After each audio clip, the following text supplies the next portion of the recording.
Timur. Napraliu. Ya, di kota Wangapung, Sumba Timur. Di kota Kabupaten Sumba Timur. Ya. Oke, keren. Terima kasih ya Rati sudah sharing ceritanya tentang kebudayaan apa yang akan kamu angkat dari Nusa Tenggara Timur. Oke, lanjut ke Ayu. Ayu, jika kamu terpilih menjadi Putri Indonesia Nusa Tenggara Timur, kebudayaan spesifik apa di Nusa Tenggara Timur yang akan kamu angkat ke masyarakat umum di Indonesia? Silakan Ayu.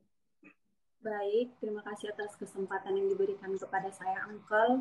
Jika terpilih menjadi Putri Indonesia Nusa Tenggara Timur, saya akan mengangkat kebudayaan, yaitu Pasola.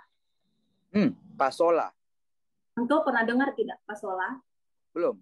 Ini pokoknya semua yang kamu ceritakan, Uncle belum pernah dengar ini. Silakan. Pasola ini sudah cukup terkenal hingga ke mancanegara. Bahkan jika terjadinya upacara adat tersebut, maka wisatawan mancanegara maupun lokal pasti akan datang menonton upacara Pasola tersebut. Jadi upacara Pasola ini, Uncle, merupakan bentuk rasa syukur masyarakat setempat atas hasil panen. Oke. Nah, jadi upacara adat tersebut itu dilakukan dengan cara dua kelompok peperangan dengan cara naik kuda dan saling melempar lembing, Uncle. Melempar lembing sambil naik kuda? Ya, itu dibuatnya di lapangan besar, Uncle. Jadi wisatawan dapat menonton. Dan saling melemparnya itu tidak menggunakan perasaan yang Uncle, kayak seperti, oh ini teman saya, atau jadi saling melempar beneran, Uncle. Ya kena, bisa ini dong, cedera dong kalau kena. Nah, benar sekali, Uncle, bisa cedera. Tetapi kepercayaan adat sana itu kayak mempunyai kepala suku, Uncle.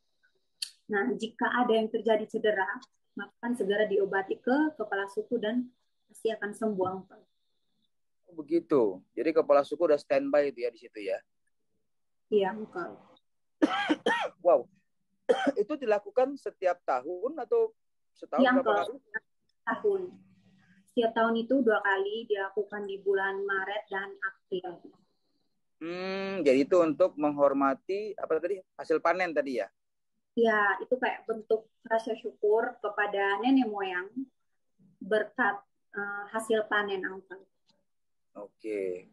Wow, ini maksudnya dari 3 yang kalian ceritakan itu tuh benar-benar yang kita tidak tahu sama sekali ya. Maksudnya ini yang tadi Ayu, Ratih, dan Berel cerita itu berarti dari 3 kabupaten berbeda ya? Betul ya? Iya. Ya kan? Dari tiga kabupaten berbeda saja sudah memiliki keunikan-unikan yang tersendiri gitu. Jadi berarti di sana ada, kalau misalnya aku pengen tanya ke kalian, ada berapa suku yang ada di NTT? Ada yang 21 kabupaten dan 1 kota, Uncle. 21 kabupaten. Tapi kalau secara suku itu ada berapa suku berarti? Maksudnya ini yang kalian ceritakan tadi tentu dari suku yang berbeda tentunya kan? Iya, Uncle. Jika Uncle tanya berapa suku di NTT itu sangat banyak sekali, Uncle. Bahkan di Pulau Sumba Ayu, tiap kecamatan mempunyai suku masing-masing, Uncle. I see. Banyak sekali, Uncle. Oke.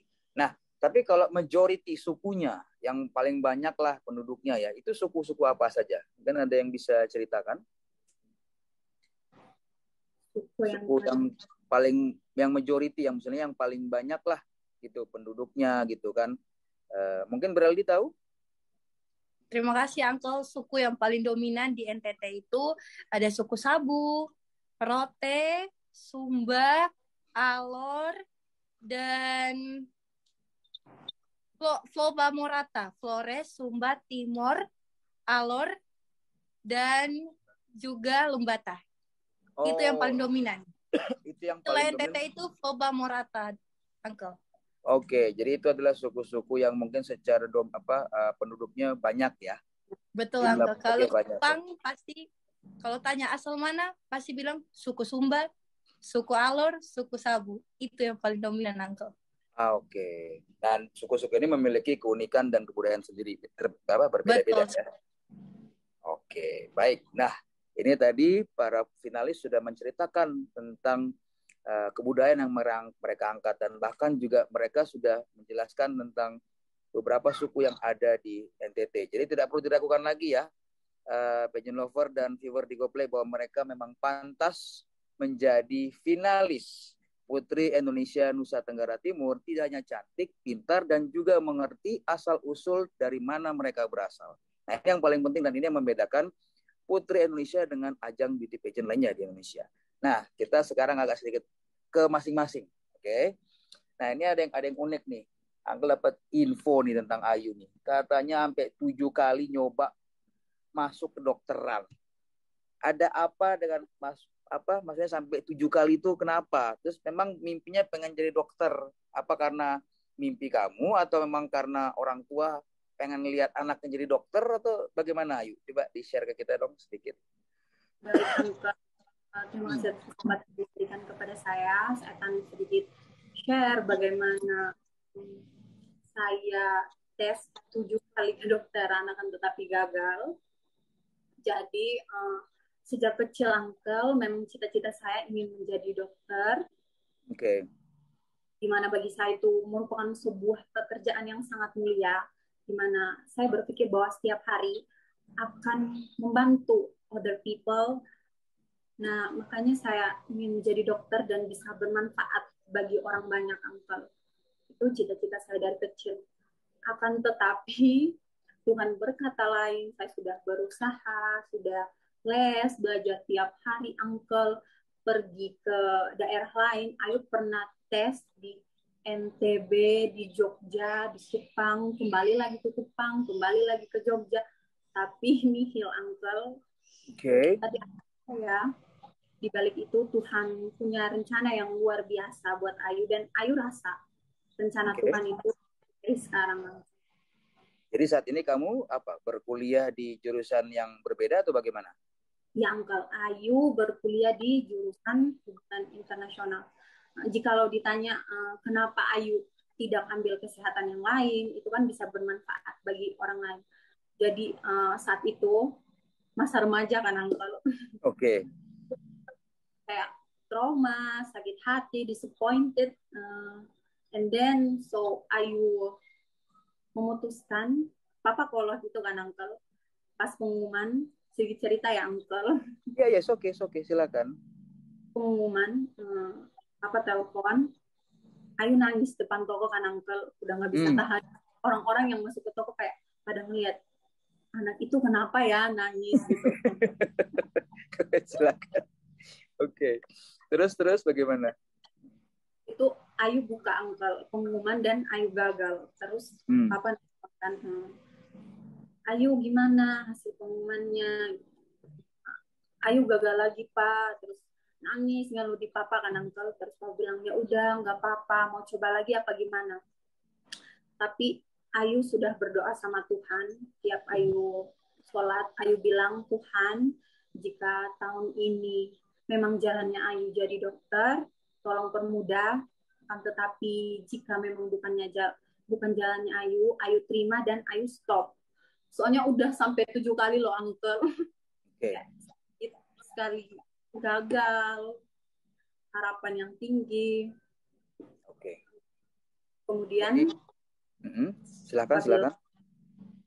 Ayu terserah mau kuliah di mana, ambil jurusan apa.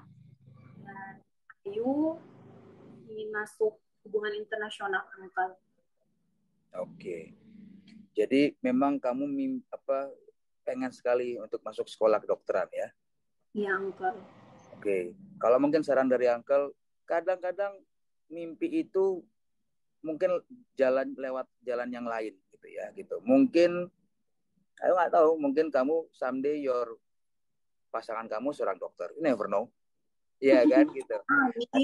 Atau misalnya kamu harus lewati dulu hubungan internasional and then jadi dokter, atau you never know, misalnya kamu terpilih menjadi Putri Indonesia Nusa Tenggara Timur, kamu dapat bertemu dengan orang banyak, and then kamu menceritakan tentang hal ini, and then kamu mungkin bisa dapat tawaran untuk bisa sekolah kedokteran. Jadi we never know.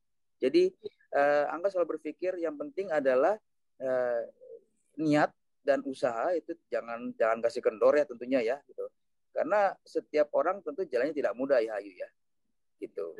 Well, semoga pilihan kamu di hubungan internasional mendapat berkah dan hal yang tentunya yang kamu impikan, dan juga semoga melewat Putra Indonesia hal-hal yang belum kamu capai bisa tercapai. Paling begitu.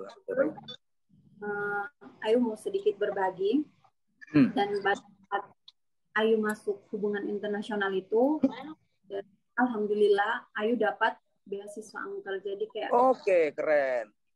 Keren. Gitu. Jadi rasa kecewa Ayu di kedokteran diganti sama Tuhan dengan hubungan internasional Uncle. Dan kenapa aku mau hubungan internasional, kayak jika jadi pegawai diplomatik atau duta besar, it's a cool job, it's amazing, it's like it's not about our job, it's about our nation, our country. Jadi ketika kita menjadi duta besar, dan Ayu aminkan, mohon doa ya Uncle supaya amin, amin. Jadi duta besar, pegawai diplomatik. Keren. Kalau bekerja menjadi pegawai diplomatik atau duta besar, saat kita melakukan kerjasama atau negotiation with other country, yang kita pikul bukan pekerjaan kita akan, tetapi bagaimana bangsa kita. Di mana juga ada masyarakat, ada kepentingan nasional. Jadi Ayu rasa itu merupakan suatu pekerjaan yang juga mulia. Oke. Terima kasih Ayu sudah sharing tentang yang tadi kamu yang dari Uncle bring it up ya, bahwa mimpi untuk menjadi masuk sekolah kedokteran. Sekarang Uncle mau ke Rati. Ini juga Uncle juga dapat info nih agak unik nih. Kamu katanya sempat ada kejadian Rati, stres bahkan shock mungkin ya, bahwa ada sahabat kamu perempuan dipaksa menikah gitu. Terus ini kejadian ini membuat kamu jadi shock gitu loh. Maksudnya ini kenapa nih kejadian perempuan dipaksa menikah? Apakah dia menikah di usia masih sangat muda, atau kegiatan yang pemaksaannya membuat kamu shock, atau bagaimana? Apakah kamu melihat bahwa apakah ini akan terjadi dengan saya juga nanti, atau bagaimana? Mungkin bisa di-share ke viewer di GoPlay. Silakan, Rati. Ya, Uncle. Jadi ini ceritanya pada saat saya menduduki bangku SMP. Saya punya teman sahabat perempuan yang dimana setiap pergi sekolah kami selalu barengan, pulang juga kami barengan. Kemudian suatu pagi itu kebetulan saya ingin menjemput dia untuk berbarengan ke sekolah. Tapi saya mendengar kecekcokan antara dia sama orang tuanya. Di situ orang tuanya tuh seolah-olah tidak memberikan izin untuk dia bersekolah, untuk pergi bersama saya, dengan alasan harus bekerja di rumah, harus membantu, harus mengurusi urusan rumah dan sebagainya. Dan saat itu pun saya tidak berani untuk langsung membawa anak orang kan, Uncle. Gak mungkin. Saya langsung berpikir, ini kayaknya memang ada masalah. Terus kedengarannya memang dia nggak mau melanjutkan sekolah lagi karena orang tuanya lebih mendikte dia untuk supaya lebih bekerja di rumah dan membantu orang tua. Setelah beberapa bulan kemudian berlanjut, saya mendengar kabar dia sudah bersuami, sudah mempunyai suami. SMP ini ya? Ya. Ini masih SMP? Ya. Oke, terus kamunya bagaimana? Maksudnya dengan kejadian itu bagaimana kamunya?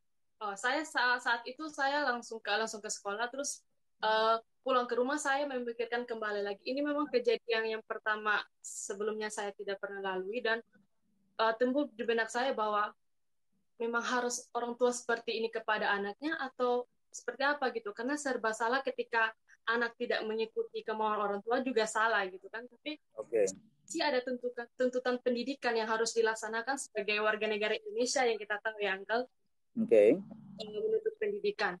Pada saat itu saya juga menceritakan ini kepada orang tua saya, dan saya juga sempat bingung dan stres nggak bersama-sama dengan dia lagi Uncle. Nah, terus ketika kamu menceritakan sama orang tua, apa waktu itu yang kamu sampaikan kepada orang tua kamu ketika melihat kejadian terhadap teman kamu tadi? Untungnya saya juga bersyukur dididik dalam keluarga yang begitu keras, perempuan yang keras. Ibu saya mempunyai prinsip yang kuat, dia mempunyai wibawa yang kuat dalam rumah tangga, yang membuat saya menganggap dia bahwa powerful figure sekali, seperti itu Uncle. Jadi dia menceritakan dari pandangan dia seperti apa, baiknya seperti apa untuk menuntut anak-anak. Dari situ saya sudah mendapat pandangan bahwa mimpi itu tidak harus dibatasi. Kalau perlu mimpi itu setinggi lebih dari langit. Maka dari itu ibu saya mengharapkan saya untuk terus belajar, untuk terus sekolah, walaupun ada berbagai suatu kondisi yang saya alami, yang teman saya alami, itu pun tidak harus membuat saya untuk ciut dan berhenti bersekolah dan terus stres memikirkan teman saya seperti itu. Jadi di situ saya memiliki pandangan bahwa ini nih seharusnya tidak seperti itu. Sebagai perempuan harus kita bisa terus melanjutkan sekolah. Pendidikan kita masih panjang. Jenjang karir perempuan itu harusnya masih panjang.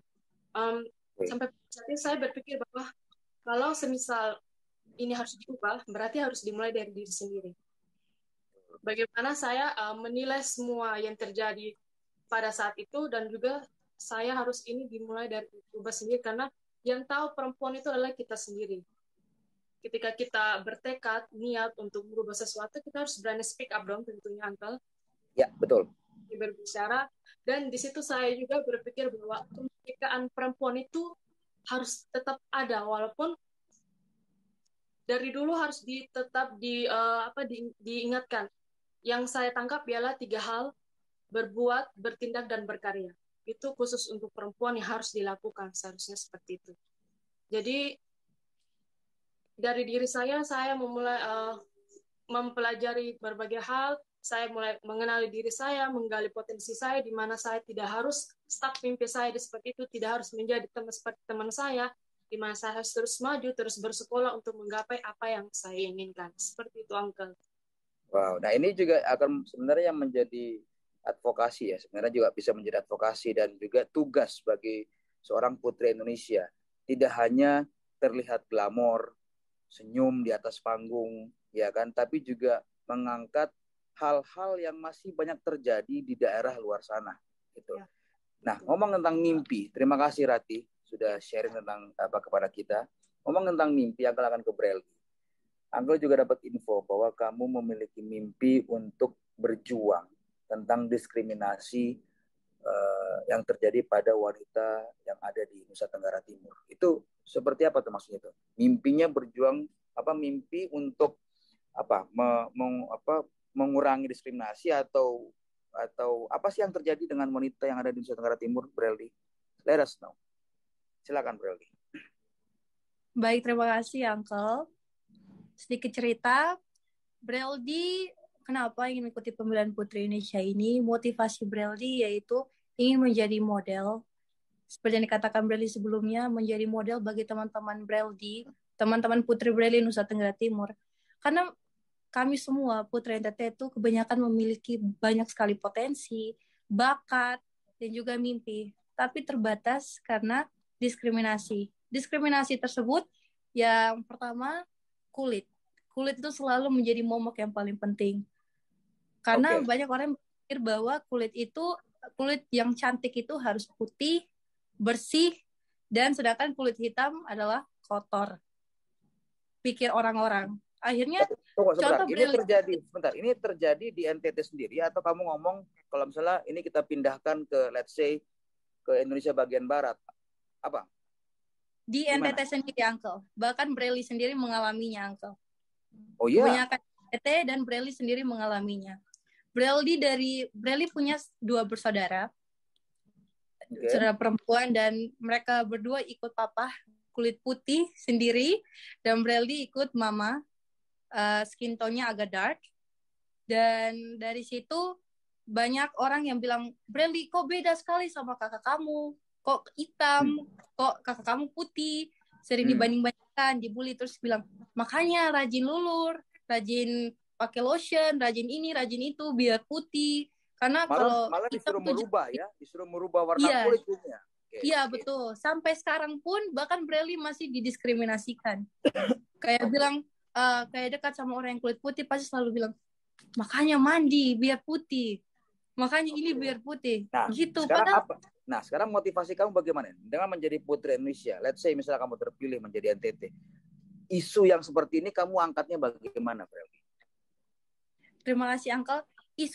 Isunya Breldi betul-betul ingin menunjukkan kepada semua perempuan di NTT bahwa tidak usah takut, tidak usah malu dengan diri kamu, percaya diri saja. Kalau Breldi bisa, kenapa kalian tidak bisa? Breldi yang kulit hitam saja bisa di atas panggung berdiri, wujudkan impian Breldi sedari kecil, mengapa teman-teman tidak bisa? Jangan hanya karena warna kulit membuat teman-teman takut, terbatas dengan mimpi teman-teman. Gitu, Uncle. Oke, nah ini buat Uncle keren ya. I mean, this is something yang bahkan pun di negara seperti Amerika pun juga rasisme itu tetap terjadi ya. Jadi kalau misalnya kalian lihat ketika pandemi kemarin ada warga kulit hitam yang mungkin mengalami kejadian yang tidak menyenangkan. Jadi ini lebih ke stereotip yang memang harus kita rubah. Tapi balik lagi, harus dari orangnya sendiri ya yang betul, melakukan. Uncle. Gitu. Dari jadi pribadi sendiri. Betul. Nah, jadi dan ini bisa menjadi sebuah campaign nih. Menurut aku menjadi sebuah campaign yang menarik dan bagus bagaimana mengangkat tentang diskriminasi warna kulit ya. Apalagi ini bisa kamu angkat jika nanti kalian terpilih, pasti kalian akan terpilih salah satunya ya. Dipilih diangkat ke dalam ajang pemilihan Putri Indonesia Nasional. Jadi karena kalau kita lihat pun sekarang anak-anak muda sekarang juga harusnya ya anak-anak kayak Gen Z ya gitu milenial ya, hal seperti ini harusnya sudah bisa terkikis kalau memang dari generasi Gen Z dan generasi milenialnya pun juga mengangkat kan begitu. Nah, oke, ini keren banget cerita dari kalian hari ini dan para viewer di GoPlay. Kita buatnya berbeda ya kali ini dengan Viners NTT. Jadi tidak hanya mereka menceritakan tentang kebudayaan, menceritakan tentang tadi kejadian terjadi dalam hidup mereka, dan bahkan tadi Breldi sempat menyinggung tentang dia ingin membawa isu diskriminasi warna kulit di ajang nasional. Nah, tahun ini kalian diberikan kesempatan lewat voting, betul ya? Jadi Dewan Juri akan memilih satu orang dan itu akan diumumkan besok, tapi juga pemenang votingnya juga akan diumumkan besok jam 10 pagi. Votingnya ditutup malam ini. Nah, Uncle akan ke masing-masing kalian, Uncle akan ke Ayu dulu. Ayu, bagaimana cara masyarakat NTT, segala macam suku yang tadi kamu sampaikan itu, bisa mendukung kamu dimanapun mereka berada, mau di Kupang, mau di Flores juga bagian NTT ya? Iya, Uncle. Mau di Kupang, Flores, ataupun di seluruh bagian Indonesia bisa mendukung Ayu. Silakan Ayu, promote yourself. Thank you, Uncle. Halo Pigeon Lovers dan yang nonton live saat ini. Ayu juga ingin berterima kasih buat orang-orang yang selalu support Ayu, terkhususnya di NTT, Sumba Barat Daya, dan di seluruh Indonesia, saudara-saudara Ayu. Terima kasih atas supportnya, dan Ayu mohon dukungannya lagi buat terus voting Ayu di ajang Putri Indonesia dengan cara klik link yang ada di bio official Putri Indonesia dan di bio Instagram Ayu, yaitu Ayu_Alam, dan juga teman-teman bisa menggunakan scan QRIS. Oke. Terima kasih banyak. Terima kasih Ayu. Nah, ini juga Uncle ke Rati sekarang. Tadi Rati sudah menceritakan bahwa ingin mengangkat tentang kebudayaan yang ada di Sumba Timur. Tadi kamu juga sudah menceritakan tentang hal yang terjadi ketika masa kecil kamu, di mana ada teman kamu yang masih SMP, waktu itu kamu dipaksa untuk menikah. Nah, dia memiliki sebuah motivasi untuk bagaimana setiap anak kecil, wanita, cewek, memiliki mimpi tanpa bisa mengejar mimpinya. Nah, kalian bisa nih mendukung Rati Rambuteba dan Rati yang lebih silakan bagaimana cara mereka masyarakat NTT dimanapun mereka berada bisa mendukung Rati menjadi Putri Indonesia Nusa Tenggara Timur favorit tahun 2022. Silakan Rati. Untuk masyarakat Indonesia, untuk masyarakat Nusa Tenggara Timur, terkhususnya untuk masyarakat Pulau Sumba, Sumba Barat, Sumba Barat Daya, Sumba Timur, Sumba Tengah, tetap dukung Rati dalam ajang pemilihan Putri Indonesia favorit Nusa Tenggara Timur 2020 dengan dukungan dan doa dari Bapak, Mama, Kakak, Usi, Tante, Om semuanya. Rati bisa berada dalam ajang pemilihan Putri Indonesia favorit Nusa Tenggara Timur 2022. Terima kasih. Terima kasih Rati.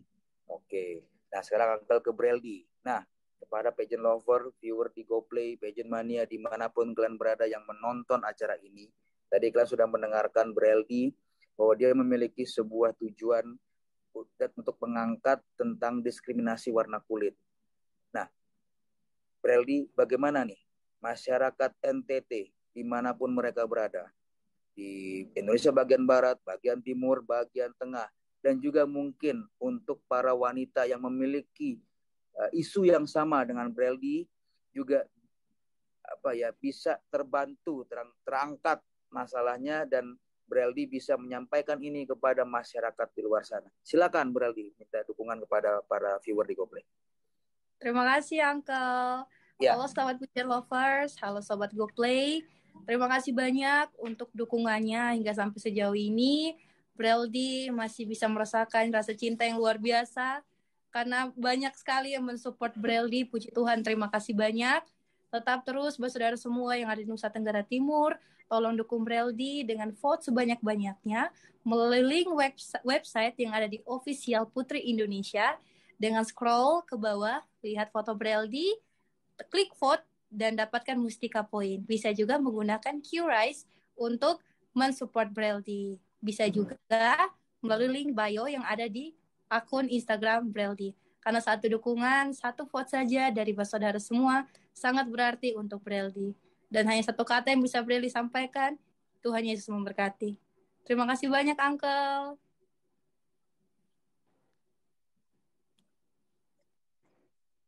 Terima kasih Breldi. Oke, Uncle mengucapkan kepada Rati terima kasih, juga Yayu dan juga Breldi sudah meluangkan waktunya.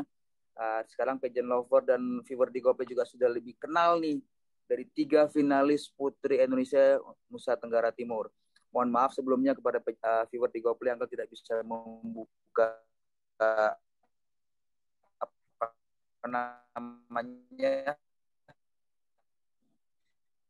pertanyaan mepet, tapi melihat dari sebuah hal yang memang harus didengarkan oleh viewer di GoPlay. Kalian menceritakan tentang kebudayaan kalian, keunikan tradisi yang ada di sana, dan bahkan isu-isu yang terjadi dalam sosial masyarakat. Jadi Uncle pesan kepada pageant lover dan viewer di GoPlay, ayo dukung 3 orang ini, bantu mereka untuk jadikan mereka sebagai Putri Indonesia Nusa Tenggara Timur favorit tahun 2022.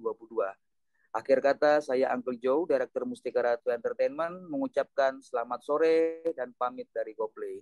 Terima kasih Rati, Ayu, dan Breldi. Semoga sehat selalu ya. Terima kasih, Uncle. Terima kasih juga viewer di GoPlay dan pageant lover. Bye-bye.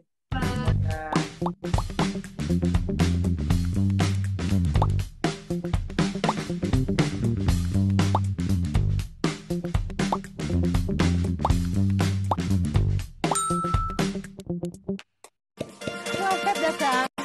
Go! Go! Go! Jadi kita adalah